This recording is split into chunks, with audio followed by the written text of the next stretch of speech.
the student, in elements of group 16, 17 and 18th, इसके अंदर हमें आज जो देखते हैं वो है inter halogen compounds and elements of group 18। तो सबसे पहले हमें समझना है इंटर हैलोजन कंपाउंड किसे कहते हैं। तो सबसे पहले तो हमें पता होना चाहिए कि हैलोजन्स कौन कौन से, fluorine, chlorine, bromine and iodine, ये है हैलोजन्स। ये हैलोजन एक दूसरे के साथ रिएक्ट करते हैं और जो कंपाउंड फॉर्म होता है वो होता है इंटर हैलोजन कंपाउंड। ये हमें समझना है। ये इंटर हैलोजन कंपाउंड एक दूसरे के साथ रिएक्ट क्यों करते हैं, तो हमें सबसे पहले देखना है यहाँ पे फ्लोरीन की इलेक्ट्रोनेगेटिविटी है 4.0, क्लोरीन की है 3.0, ब्रोमीन की है 2.8 और उसी के साथ में देखना है आयोडीन की है 2.5। तो यहाँ से हमें क्लियरली पता चलता है कि हैलोजन की जो इलेक्ट्रोनेगेटिविटी है वो डिफरेंस है। तो यहाँ पे आपको हाईलाइट करके दिया है due to difference in electronegativity two और more halogen atom combine to form species which में बी आयनिक और न्यूट्रल, स्पेसीज को हम क्या कहेंगे, इंटर हैलोजन कंपाउंड। तो आपको यहाँ पे ध्यान रखना है। तो इंटर हैलोजन कंपाउंड क्यों बनते हैं, हैलोजन हैलोजन के साथ रिएक्ट करता है, उसके पीछे जो मेन रीज़न है वो है इलेक्ट्रोनेगेटिविटी डिफरेंस। यहाँ पे कुछ एग्जांपल दिए, BrF3, ClF, these are the example of interhalogen compound, and interhalogen compound is a compound formed by combination of atom of different halogen। यहाँ पे दिया है interhalogen compounds is a combination of formed by different halogens। यहाँ पे example दिए हमें chlorine के कुछ इंटर हैलोजन कंपाउंड है। यहाँ पे क्लोरीन की है, मतलब क्लोरीन सेंटर में है, सराउंडिंग में दूसरे एटम्स है। ब्रोमीन सेंटर में है, सराउंडिंग में दूसरे एटम्स है। आयोडीन सेंटर में है, सराउंडिंग में दूसरे एटम्स है। तो ये हमें यहाँ पे समझना है, क्लोरीन, ब्रोमीन और आयोडीन इंटर हैलोजन कंपाउंड तैयार करता है। यहाँ पे फ्लोरीन का हमें नाम नहीं देता है इस साइड में, क्योंकि फ्लोरीन सेंटर में नहीं रहता, वो हमेशा आउटर में रहता है। तो आउटर और सेंटर का मैं एग्जाम्पल आपको यहाँ पे दे दूँ। मान लेते हैं ये अगर क्लोरीन है, क्लोरीन नहीं, यहाँ पे हम समझ लेते हैं एक्स, इधर है फ्लोरीन, फ्लोरीन और यहाँ पे आएगा फ्लोरीन। एग्जाम्पल हो गया हमारा XF3। तो एक्स कौन कौन हो सकता है, एक्स हो सकता है आयोडीन, एक्स हो सकता है ब्रोमीन, एक्स हो सकता है क्लोरीन, और सराउंडिंग में कौन रहेगा, फ्लोरीन। तो ये हमें यहाँ पे ध्यान में रखना है। तो जो सराउंडिंग में रहते हैं फ्लोरीन और सेंटर में रहेगा क्लोरीन, ब्रोमीन और आयोडीन, ये हमें यहाँ पे नोट करना है। यहाँ पे टाइप्स दिए हमें, types of inter halogen compound. 4 type है इंटर हैलोजन कंपाउंड के। XX डैश मतलब एक सेंट्रल एटम और एक आउटर एटम, यहाँ पे देख सकते हैं हम। XX3 डैश एक सेंट्रल एटम, सराउंडिंग में 3 एटम, यहाँ पे देख सकते हैं। उसके बाद XX5 डैश सराउंडिंग में सेंट्रल में 1 और सराउंडिंग में 5, कुछ एग्जांपल यहाँ पे दिए। और XX7 डैश तो सराउंड यहाँ पे सेंटर में X है और सराउंडिंग में 7 है, तो उसका एक ही एग्जांपल है IF7, I सेंटर में है और फ्लोरीन सराउंडिंग में है। ये हो गया क्लासिफिकेशन। अब हमें देखना है कुछ कैरेक्टरिस्टिक्स। यहाँ पे जो हमने अभी पढ़ा था उसके कुछ पॉइंट है यहाँ पे जो हाईलाइट करके मैंने यहाँ पे दिए। Halogen having the largest size is chlorine is the more electropositive than fluorine. यहाँ पे सेंट्रल एटम जो है, जो क्लोरीन है, ये एग्जांपल दिया है क्लोरीन और फ्लोरीन का। यहाँ पे क्लोरीन और फ्लोरीन, तो ये क्लोरीन कहाँ पे रहेगा, सेंटर में, और फ्लोरीन रहेगा आउटर साइड में। हमें यहाँ पे ध्यान में रखना है।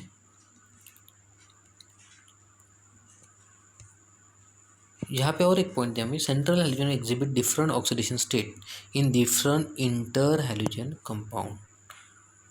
तो आपको समझना है, ऑक्सीडेशन स्टेट में लिख के देता हुआ आपको यहाँ पे।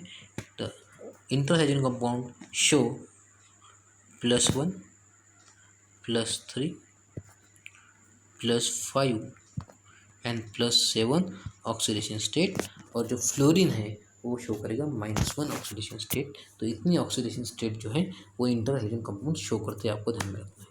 उसके बाद number of X atom are always odd. तो हमें पता है यहाँ पे एक है तो सराउंडिंग में एक रहेगा, सराउंडिंग में 3 हेलोजन, सराउंडिंग में 5, सराउंडिंग में 7, सेंट्रल हेलोजन अलग रहेगा। दे आर ऑल डाईमैग्नेटिक, मतलब ये जो बॉन्ड फॉर्मेशन करते थे उसके पास अनपेड इलेक्ट्रॉन नहीं होता है। तो हमें यहाँ पे ये समझना है। यहाँ पे कुछ इंटरहेलोजन कंपाउंड के कुछ नाम दिए हैं, हमें यहाँ पे कुछ स्टडी करना है, तो मैं आपको यहाँ पे हिंट दे देता हूँ। तो यहाँ पे एक क्लोरीन है तो वो सेंटर में है, लेकिन जो आउटर में है उसको मोनो डाई ट्राई जो लगाना पड़ेगा। एक है मोनोफ्लोराइड, क्लोरीन मोनोफ्लोराइड, उसी तरह से हम इसको क्लोरीन ट्राईफ्लोराइड ये नाम देंगे।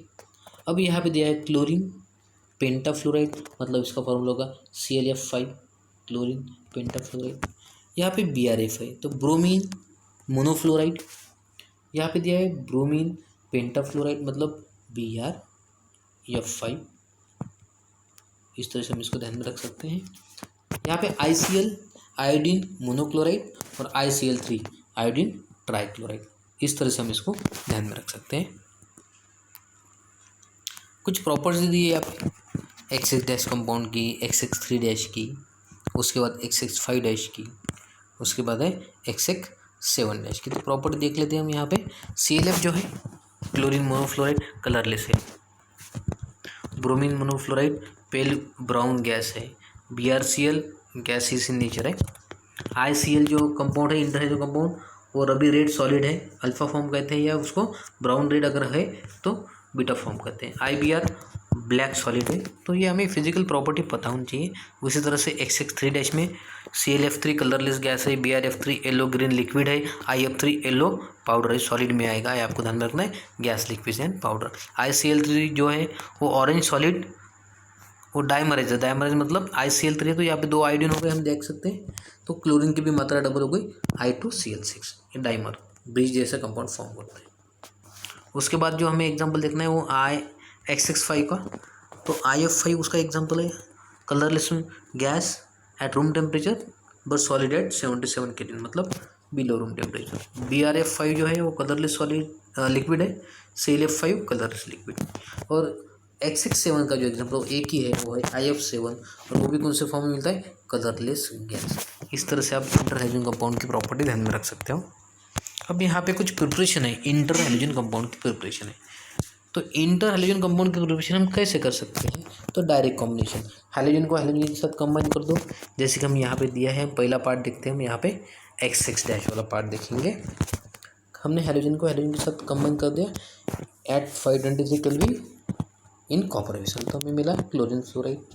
यहाँ पे आयोडीन को क्लोरीन के साथ रिएक्ट कर दिया, यहाँ पे HCl और HNO3 का हमने कॉम्बिनेशन किया है, तो यहाँ पे ICl इंटरहेलोजन कंपाउंड क्रिएट हुआ। तो यहाँ पे ब्रोमीन की रिएक्शन क्लोरीन के साथ की हमने, तो हमें BrCl फॉर्म हुआ।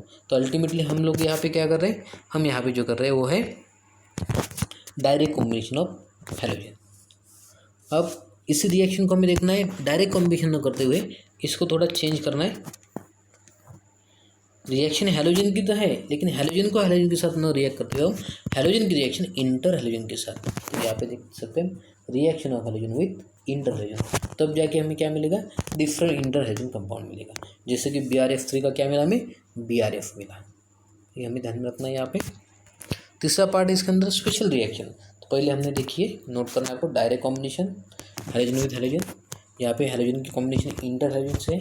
अब स्पेशल रिएक्शन, स्पेशल रिएक्शन में क्या है यहाँ पे देखना है, iodine react with potassium chloride और heated with potassium chloride, it gives ICl, ये हो गया इंटर हेलोजन कंपाउंड। और यहाँ पे जो पोटेशियम क्लोराइड था तो यहाँ पे फॉर्म हुआ पोटेशियम आयोडेट, तो हमारे लिए मेन प्रोडक्ट ये है ICl। तो इस तरह से XX डैश के अंदर हम इंटर हेलोजन कंपाउंड फॉर्म कर सकते हैं इस टाइप के। नेक्स्ट टाइप हमें जो देखना है XX3 डैश। तो डायरेक्ट कॉम्बिनेशन में अगर क्लोरीन के साथ फ्लोरीन एक्सेस लेते हैं तो ClF तैयार होगा, ये ध्यान में रखना है हमें। और Br2F2 की रिएक्शन करते तो हमें BrF3 मिलेगा। Cl2 की रिएक्शन हमने F2 के साथ की तो ClF3, Br2 की रिएक्शन F2 के साथ की तो BrF3, I2 की रिएक्शन Cl2 के साथ की तो यहाँ पे हमें देखना है ICl3, ये हमें नोट करना है डायरेक्ट कॉम्बिनेशन। अब आते हैं XX3 डैश में हैलोजन की रिएक्शन इंटर हैलोजन के साथ, यहाँ पे जो हमें प्रोडक्ट मिला है वो है BrF3 और BrCl। दो तरह के इंटर हैलोजन कंपाउंड मिलते हैं यहाँ पे, BrF3 और BrCl, और ये कोई स्पेशल रिएक्शन नहीं है। इस तरह से preparation of inter halogen compound हम कर सकते हैं। नेक्स्ट हमें दीजिए रखते हैं properties of inter halogen compound. Properties मतलब हमारे जो इंटर हैलोजन जो कंपाउंड है वो किस किस के साथ रिएक्ट करते हैं वो हमें देखना है। तो पहले यहाँ पे कुछ फिजिकल प्रॉपर्टीज़ दी है वो पढ़ना है। ये प्रॉपर्टी अक्सर पूछी जाती है। ये पूरा इंटर हैलोजन कंपाउंड का जो है एक्सेस डैश का सेट है। इसके अंदर आपको थर्मल स्टेबिलिटी अगर पूछेंगे तो सबसे ज़्यादा थर्मल जो है वो स्मॉल साइज फ्लोरीन और क्लोरीन वाला है, ये सबसे ज़्यादा स्टेबल रहेगा, थर्मल स्टेबल रहेगा। और सबसे कम स्टेबल कौन है? ब्रोमीन और फ्लोरीन। ये हमें यहाँ पे नोट करना है। उसके बाद इसके अंदर की कुछ जो रिएक्शन है, hydrolysis of BrCl, bromine monochloride, तो इससे जो प्रोडक्ट मिला वो है HOBr मतलब हाइड्रोजन ऑक्सी ब्रोमाइड और HCl। यहाँ पे है HCl की रिएक्ट, हमने उसका भी हाइड्रोलिसिस किया तो यहाँ पे फॉर्म हुआ HiO3। हम इसे क्या कहेंगे? HiO3 इसका नाम होगा। जैसे कि हम हाइड्रोजन क्लोराइड को हम क्लोराइड कहते हैं तो हम इसे कहेंगे आयोडेट, हाइड्रोजन आयोडेट HCl और I2। डिस्प्रोपोर्शन यहाँ पे ध्यान रखना, एक Br और एक फ्लोरीन है। अब यहाँ पे देखते हैं हम, एक Br और 5 फ्लोरीन है। तो Br और फ्लोरीन का जो रेशियो है 1:1 का, वो यहाँ पे रेशियो है 1:1 और यहाँ पे रेशियो है 1:5। इस टाइप की रिएक्शन को हम कहते हैं डिस्प्रोपोर्शनेशन रिएक्शन। एक्स डैश में हमने देखा है डिस्प्रोपोर्शनेशन रिएक्शन, फ्लोरेशन नहीं होता है। एडिशन अक्रॉस द ओलेफिन, तो हम इंटर हैलोजन कंपाउंड को अनसैचुरेटेड हाइड्रोकार्बन के अंदर एडिशन करके हम डाई हैलोजन कंपाउंड प्रिपेयर कर सकते हैं। अब देखते हैं हम XX3 डैश। हमें जो देखना है जो टाइप है XX3 डैश, यहाँ की जो रिएक्शन है ICl3 undergo hydrolysis, it gives HiO3 hydro iodate, HCl और ICl, ये तीन कंपाउंड यहाँ पे मिलते हैं। Same ClF3, it gives two types of product, ClF2 and ClF4। यहाँ पे भी डिस्प्रोपोर्शनेशन है। यहाँ पे क्लोरीन का और फ्लोरीन का जो रेशियो है 1:3 का है, यहाँ पे 1:4 का आएगा, सॉरी 1:2 का आएगा, और यहाँ पे जो रेशियो है वो है 1:4 का। तो ये हमें समझना है डिस्प्रोपोर्शनेशन रिएक्शन। मैं फिर से बता दूँ आपको, यहाँ पे जो रेशियो है क्लोरीन फ्लोरीन का 1:3, यहाँ पे जो रेशियो है वो है 1:2, और यहाँ पे जो रेशियो है वो 1:4। तो इसे कहते हैं, ये जो रेशियो है ये यहाँ पे चेंज हो गया, तो इसे कहते हैं डिस्प्रोपोर्शनेशन। उसके बाद एक यहाँ पे जो रिएक्शन है वो भी पूछी जाती है हमें, यूरेनियम का फ्लोरिनेशन कर सकते हैं हम with the help of ClF3 as a inter halogen compound. यहाँ पे हमें मिलता है UF6। यहाँ पे भी जो है डिस्प्रोपोर्शन हुआ है। हम देखते हैं यहाँ पे Cl का फ्लोरीन का जो रेशियो है यहाँ पे वो है 1:3 का, और यहाँ पे है 1:1 का। यहाँ पे भी हुआ डिस्प्रोपोर्शनेशन। तो ये पॉइंट हमें कुछ ध्यान में रखना है। यहाँ पे कुछ यूजेस दिए XX डैश और XX3 डैश के, तो आपको ध्यान में रखना है। आयोडीन वैल्यू डिटरमाइन करने के लिए ऑयल्स की उसे यूज़ करते हैं XX डैश को। As a catalyst for the oxidation of arsenic, यहाँ पे हमें देखना है फॉर प्रिपरेशन ऑफ पॉलीहैलाइड। उसके बाद XX3 डैश को प्रिपरेशन ऑफ पॉलीहैलाइड, फ्लोरिनेटिंग एजेंट हमने अभी ऊपर देखा है, और नॉन एक्वियस सॉल्वेंट करके इसे यूज़ करते हैं। तो आपको ये पॉइंट हमें नोट करना है। यहाँ पे जो टेबल दिया है अक्सर इसके ऊपर कुछ क्वेश्चन पूछे जाता है। एक तो स्ट्रक्चर ड्रॉ करना पड़ सकता है आपको, नहीं तो फिर आपको शेप पूछ सकते हैं। नाम तो बहुत कम बार पूछे, लेकिन आपको ध्यान में रखना है। तो ICl हमें पता है आयोडीन मोनोक्लोराइड, स्ट्रक्चर जो है ClICl लीनियर शेप है उसका, ठीक है। तो ClF3 का नाम तो हम बता सकते हैं हम उसी तरह से, क्लोरीन ट्राईफ्लोराइड, स्ट्रक्चर हमें यहाँ पे दिया है, और उसका जो शेप है bent T shape. Same BrF3 का ब्रोमीन ट्राईफ्लोराइड, उसका जो शेप है वो है बेंट टी शेप। BrF5 ब्रोमियन पेंटाफ्लोराइड, इसका जो स्ट्रक्चर है वो है स्क्वायर पिरामिडल। स्क्वायर पिरामिडल क्यों, तो आपको यहाँ पे ध्यान में रखना है, ये होगा हमारा स्क्वायर और यहाँ से होगा पिरामिड फॉर्म इस तरह से, तो इसे कहते हैं स्क्वायर पिरामिडल। उसके बाद है ClF5 फ्लोरीन पेंटाफ्लोराइड, इसका भी शेप है स्क्वायर पिरामिडल। तो आपको इसके स्ट्रक्चर, शेप, नाम और फॉर्मूला ध्यान में रखने पड़ते हैं। यहाँ पे एक एग्जांपल दिया है IF7 का, ये ऊपर के टेबल में IF7 का एक एग्जांपल नहीं है, वो हमने नीचे दिया है यहाँ पे IF7। ये है आयोडीन, यहाँ पे देख सकते हैं, और उसको जो फ्लोरीन है ये एक ऊपर और एक नीचे है, और ये बाकी के 5 जो फ्लोरीन है वो प्लेन के अंदर है, इसलिए इसकी जो ज्योमेट्री अभी बनेगी वो ज्योमेट्री का नाम है पेंटागोनल बाइपिरामिडल। आपको ध्यान में रखना है, IF7 अगर एग्जाम्पल आता है तो उसकी ज्योमेट्री आप ध्यान में रखोगे पेंटागोनल बाइपिरामिडल। हमने जैसे पहले पढ़ा था कि interhydrogen compound show different oxidation state, तो यहाँ पे देख सकते हो आप, ये जो एग्जांपल कंपाउंड्स है उसके ऑक्सीडेशन +1 है, यहाँ पे भी जो है उनकी +3 है, यहाँ पे भी जो है यहाँ पे +5, यहाँ पे IF7 में +7। ये ऑक्सीडेशन स्टेट जो सेंटर में हाइड्रोजन रहेंगे उनकी ऑक्सीडेशन स्टेट। यहाँ पे वन मोर एक जो पार्ट आपको ध्यान में रखना है, अगर +7 ऑक्सीडेशन स्टेट है उसके पास लोन पेयर ऑफ इलेक्ट्रॉन नहीं है, +5 ऑक्सीडेशन है तो एक lone pair of electron, +3 oxidation state है तो 2 लोन पेयर ऑफ इलेक्ट्रॉन, और +1 ऑक्सीडेशन स्टेट है तो 3 लोन पेयर ऑफ इलेक्ट्रॉन। तो ध्यान में रखना है, ऑक्सीडेशन स्टेट अगर बढ़ती जाती है तो लोन पेयर ऑफ इलेक्ट्रॉन कम होते जाएंगे, ये पॉइंट आपको यहाँ पे नोट करना है। अब आते हैं हम नोबेल गैसेस के ऊपर। यहाँ पे कंपाउंड्स ऑफ जिनॉन दिया हमें यहाँ पे नोबेल गैसेस में जिनॉन। तो preparation of xenon fluoride, xenon की रिएक्शन डायरेक्ट फ्लोरीन के साथ करते हैं सील ट्यूब के अंदर in the presence of catalyst nickel at 400 degree Celsius, it gives xenon difluoride XeF2। When xenon react with fluorine undergo fluorination, यहाँ पे थोड़ी कंडीशन चेंज कर दी हमने, यहाँ पे निकेल ट्यूब था यहाँ पे, लेकिन टेम्परेचर यहाँ पे 400 डिग्री सेल्सियस सेम है, लेकिन यहाँ पे प्रेशर लिया है 5 to 6 एटमॉस्फेरिक प्रेशर। अगर प्रेशर अप्लाई करते तो जिनॉन डाइफ्लोराइड की जगह पे क्या तैयार होगा, जिनॉन टेट्राफ्लोराइड। यही रिएक्शन अगर हम करते हैं इलेक्ट्रिक डिस्चार्ज में अगर करते हैं in cold temperature, it will give xenon tetrafluoride. तो जिनॉन टेट्राफ्लोराइड की यहाँ पे रिएक्शन दिए 2। जिनॉन की रिएक्शन हम फ्लोरीन के साथ करते हैं, वो भी इलेक्ट्रिक डिस्चार्ज लो टेम्परेचर, तो और एक प्रोडक्ट फॉर्म हो सकता है वो जिनॉन हेक्साफ्लोराइड। तो हमने यहाँ पे देखा है कि जिनॉन डाइफ्लोराइड, जिनॉन टेट्राफ्लोराइड और जिनॉन हेक्साफ्लोराइड हम तैयार कर सकते हैं। तो these are the xenon fluoride. तो कितने टाइप की जिनॉन फ्लोराइड देखे हमने यहाँ पे 3 टाइप की, जिनॉन डाइफ्लोराइड, उसके बाद जिनॉन टेट्राफ्लोराइड और जिनॉन हेक्साफ्लोराइड। तो सबसे पहले देखेंगे हम यहाँ पे important chemical reaction of xenon difluoride. यहाँ पे भी एक रिएक्शन दी है और एक रिएक्शन है यहाँ पे, जिनॉन डाइफ्लोराइड किसके साथ रिएक्ट करता है, undergo hydrolysis, it gives hydrogen fluoride, xenon and oxygen, तो मेन है हाइड्रोजन फ्लोराइड, अंडरगो हाइड्रोलिसिस।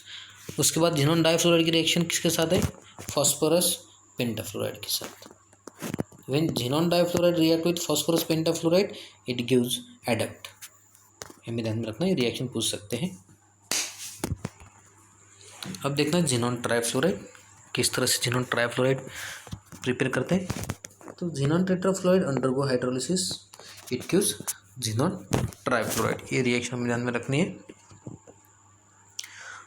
उसके बाद जो हेडिंग हमें ऑक्सीफ्लोराइड्स ऑफ xenon, ऑक्सीफ्लोराइड आपको ध्यान में रखना है, जिनॉन और फ्लोरीन के साथ साथ ऑक्सीजन जब आएगा, अब हम देख रहे थे, अब तक देखा हमने फ्लोराइड्स ऑफ जिनॉन, अब देखेंगे ऑक्सीफ्लोराइड्स ऑफ जिनॉन। तो जिनॉन फ्लोराइड इस कंपाउंड के अंदर अभी ऑक्सीजन है, तो जैसे कि हमने XeF2 देखा था तो XeOF2 देखा है, XeO2F2 है, XeO3F2 और XeO2F4। तो these are the xenon oxyfluoride, this is xenon, this is oxy और फ्लोराइड। कुछ प्रिपरेशन हमें यहाँ पे दिए, प्रिपरेशन ऑफ जिनॉन ऑक्सीफ्लोराइड की प्रिपरेशन है, कैसे प्रिपेयर करते हैं, when xenon fluoride undergo hydrolysis it gives xenon oxy fluoride. ये रिएक्शन हमें ध्यान रखनी। नीचे भी रिएक्शन दिए जिनॉन फ्लोराइड, यहाँ पे हेक्सा फ्लोराइड, यहाँ पे टेट्रा फ्लोराइड ले सकते हो या आप जो जिनॉन हेक्सा फ्लोराइड। तो आपको जो प्रोडक्ट मिलेगा यहाँ पे जिनॉन ऑक्सी फ्लोराइड। अगर आप जिनॉन टेट्रा फ्लोराइड अगर लेते हो तो जो प्रोडक्ट मिलेगा वो है जिनॉन ऑक्सी डाइफ्लोराइड। अगर आप जिनॉन हेक्साफ्लोराइड लेते हो उसका हाइड्रोलिसिस अगर हम करते हैं तो जो प्रोडक्ट मिलेगा हमें जिनॉन ऑक्सी टेट्राफ्लोराइड और HF, तो साइड प्रोडक्ट। अब हमें जिनॉन ऑक्सी फ्लोराइड की रिएक्शन SiO2 के साथ करनी है या तो फिर से हाइड्रोलिसिस करना है।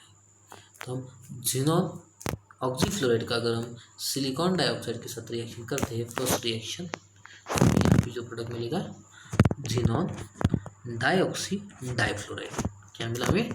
Xenon dioxy difluoride. Same xenon oxy fluoride की रिएक्शन अभी SiO2 के साथ ना करते हुए हम करेंगे हाइड्रोलिसिस करेंगे, तो यहाँ पे जो प्रोडक्ट मिलता है वो भी प्रोडक्ट सेम है जिनॉन डाइऑक्सी डाइफ्लोराइड। तो these are the chemical properties of xenon oxy fluoride. तो यहाँ पे कुछ नॉमेनक्लेचर हमें दी है, जैसे कि हम यहाँ पे देखते हैं जिनॉन ऑक्सी, तो एक है इसलिए मोनो ऑक्सी डाइफ्लोराइड। तो यहाँ पे दिया है जिनॉन डाइऑक्सी डाइफ्लोराइड। तो क्या फॉर्मूला होगा? Xenon dioxy O2 difluoride H2, इस तरह से। उसके बाद ये क्या है? Xenon, 3 oxygen trioxy, 2 fluorine difluoride. बाइसिलिन में xenon, 2 oxygen dioxy, 4 fluorine tetrafluoride. इस तरह से हम नॉमेनक्लेचर कर सकते हैं जिनॉन ऑक्सी फ्लोराइड का। और अब लास्ट पार्ट जो बचा है, कुछ यूजेस है जो हमें यहाँ पे नोट करने हैं, वो है हीलियम के यूजेस पूछे हैं। तो आपको क्या क्या इसके अंदर अभी ध्यान में रखना है, तो यहाँ पे देखो हीलियम और ऑक्सीजन का जो मिक्सचर है वो आर्टिफिशियल ब्रीदिंग के लिए यूज़ करते हैं फॉर अस्थमा पेशेंट। उसके बाद हीलियम और ऑक्सीजन का जो मिक्सचर है वो रेस्पिरेशन के लिए यूज़ किया जाता है बाय सी डाइवर्स, जो समुद्र के अंदर गोताखोर जिसे हम कहते हैं। उसके अंदर बलून के अंदर हम हीलियम गैस को फिल करते हैं, 85% हीलियम गैस रहता है, उसका 15% ऑक्सीजन रहता है, सॉरी हाइड्रोजन रहता है। इस पॉइंट को रिपीट करते हैं। बलून के अंदर क्या होता है? यहाँ पे हीलियम रहेगा 85% और हाइड्रोजन रहेगा 50%। इस तरह का मिक्सचर रहेगा। Helium is use for producing inert atmosphere, जैसे कि नाइट्रोजन है वहाँ पे आग में लगेगी, इलेक्ट्रिक शॉकिंग नहीं हो सकता है, फिर रिएक्शन नहीं हो सकती। इनर एटमॉस्फेयर कोई रिएक्शन है, एक्सप्लोजिव रिएक्शन है, तो वहाँ पे इनर्ट एटमॉस्फेयर हम क्रिएट कर सकते हैं। और यहाँ पे कहाँ भी inert atmosphere for welding purpose. और मेटलर्जिक्स, जहाँ पे मेटल के ऊपर काम किया जाता है उसे कहते हैं मेटलर्जिक प्रोसेस। यहाँ पे और कुछ यूजेस दिए वो भी देख लेते हैं हम। Liquid helium use for producing low temperature require for research. Low temperature के लिए हम उसको यूज़ करते हैं लिक्विड हीलियम। यहाँ पे गैस थर्मोमीटर में भी इसको यूज़ करते हैं। प्रोडक्शन ऑफ लेजर में भी हम हीलियम को यूज़ करते हैं। Use for pressurise fuel tank of liquid fuel rocket, मतलब जैसे कि हम रॉकेट के अंदर हीलियम को फ्यूल करके यूज़ कर सकते हैं लिक्विड फ्यूल में। यहाँ पे शील्डिंग गैस फॉर वेल्डिंग, ये एक यूज़ दिया यहाँ पे। सुपरसोनिक विंड टनल्स उसके अंदर यूज़ करते हैं। सुपरसोनिक विंड टनल मतलब हम उसे एयर जेट भी कह सकते हैं। हीलियम के काफ़ी सारे यूजेस है। और एक यूज़ यहाँ पे दिया है, helium nucleus is use as a bombarding particles of disintegration of atoms. तो यहाँ पे डिसइंटीग्रेशन करने के लिए बम्बार्डिंग के लिए इसको किया जा सकता है। उसके बाद use for magnetic resonance image, ये वर्ड आपको, ये जो पॉइंट है आपको खास करके ध्यान रखना है। जो MRI टेक्निक है, स्कैनिंग करते हैं, तो EMRI आप मेडिकल से रिलेटेड टेक्निक है, उसके अंदर हीलियम गैस यूज़ किया जाता है मैग्नेटिक रेजोनेंस इमेजिंग। तो ये इंपॉर्टेंट पॉइंट है उसका। उसके बाद कुछ न्यूऑन के यूजेस दिए, तो ये कुछ कॉमन भी न्यूऑन, डिस्चार्ज लैम्प और साइंस, जैसे साइंस मतलब रोड पे जो साइंस लगे रहते हैं, डाइवर्जन है, क्रॉसिंग है, हॉस्पिटल है, जो भी है, तो न्यूऑन गैस से नियॉन जो हमारा नोबल गैस है उससे बने हुए रहते हैं। This signs are visible for long distance and also in mist and fog, मतलब क्लाउडी अगर एटमॉस्फेयर है तभी भी लाइट से वो जल्दी चमकते हैं, दूर से दिखते हैं। उसके बाद नियॉन का जो यूज़ है, नियॉन और हेलियम का जो मिक्सचर है उसे जो यूज़ करते हैं वो इलेक्ट्रिकल डिवाइसेस में करते हैं फॉर वोल्टेज स्टेबलाइजेशन और फिर करंट रेक्टिफायर करके। उसके बाद लेज़र में भी उसे यूज़ किया जा सकता है नियॉन को, और इन फ्लोरोसेंट ट्यूब जो शाइन करते हैं उसके अंदर। लास्ट जो एलिमेंट जो दिया है आपको नोबल गैस वो है आर्गन, और क्या यूजेस आर्गन के हम वो भी देखते हैं। फॉर प्रोड्यूसिंग इनर्ट एटमॉस्फेयर, तो जो नोबल गैसेस है उनको इनर्ट एटमॉस्फेयर के लिए यूज़ किया जाता है, जनरली वेल्डिंग और स्टील प्रोडक्शन। तो हम एक कॉमन पॉइंट लिख सकते हैं for metallurgic process and for maintaining और for preparing the inner atmosphere, producing inner atmosphere. तो ये तीनों भी गैसेस के अंदर ये पॉइंट हम कॉमन लिख सकते हैं। उसके बाद ये 85% air and 15% 85% argon and 15% nitrogen is filled in electric bulb.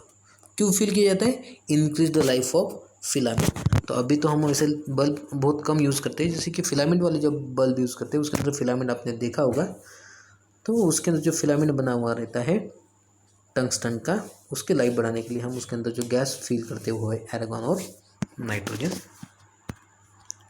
उसके बाद ये भी फ्लोरेसेंट ट्यूब में इसको यूज़ किया जाता है आर्गन को, एंड रेडियो वेव्स में it is mix with neon to get light of various colour. आपको ये पॉइंट ध्यान में रखना है, लाइट ऑफ वेरियस कलर कब मिलते हैं हमें? अगर इसको मिक्स करते हैं नियॉन के साथ। ध्यान में रखना है व्हेन आर्गन इज मिक्स